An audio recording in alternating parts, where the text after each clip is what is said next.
স্ক্রিনে যে ভিডিও দুটি দেখছেন, এক তো কলকাতার মৌলালিতে জমিয়াতের কর্মীরা নাকি এই বাস ড্রাইভারকে বাস থেকে গেরুয়া পতাকাটা খোলানোর জন্য বাধ্য করেছেন।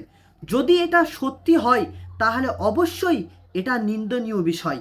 আর দ্বিতীয়ত, নদিয়ার ফুলিয়াতে কিছু মুসলমান তারা গাড়িতে করে যাচ্ছিলেন, সেই সময় কিছু উগ্রপন্থী লোক তারা জেএসআর এর নারা দিয়ে তাদের গাড়িকে আটক করেছে এবং গাড়িতে যে 786 লেখা ছিল সেটা মুছে দিয়েছে এবং গাড়িতে ভগওয়া পতাকা তারা বেঁধে দিয়েছে এবং সেখানে পুলিশও উপস্থিত ছিল। তো এটাও অবশ্যই নিন্দনীয় বিষয়।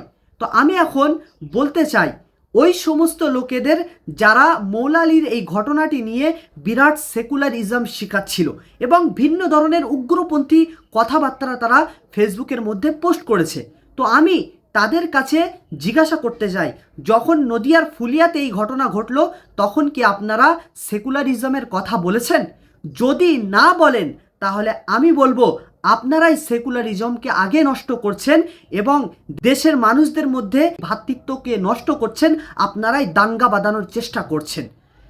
হ্যাঁ, অবশ্যই এই দুটিই নিন্দনীয় বিষয়। যদিও এই কলকাতার রামলীলা ময়দানের যে জনসভা ছিল, মৌলালিতে যে ঘটনাটি ঘটেছে, এই ঘটনার মধ্যে যে সত্যটা এটা কিন্তু এখন স্পষ্ট হয়নি। কারণ যে ড্রাইভার কি স্বইচ্ছায় নিজেই ওই গেরুয়া পতাকাটি বাস থেকে খুলেছে, না জমিয়াতের কর্মীরা ওই পতাকাটি ড্রাইভারকে খোলানোর জন্য বাধ্য করেছেন, এই দুটো বিষয়টি এখনও স্পষ্ট হয়নি।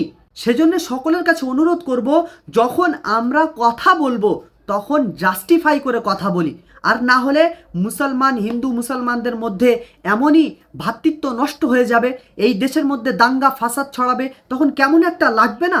সেজন্য অনুরোধ করব, যারা ভিডিওটি দেখছেন তারা নিজেদের মন্তব্য অবশ্যই কমেন্টে লিখবেন আর অবশ্যই ভিডিওটি শেয়ার করবেন, যাতে করে মানুষের কাছে এই বিষয়টি স্পষ্ট হয়ে যায় যে কিছু মানুষ যারা ভারতবর্ষে রয়েছে তারা শুধু দাঙ্গা বাঁধাতে চায়, তারা শুধু এই ভারতবর্ষের মানুষদের মধ্যে ভ্রাতৃত্ব যে রয়েছে সেই ভ্রাতৃত্বকে নষ্ট করতে চায়।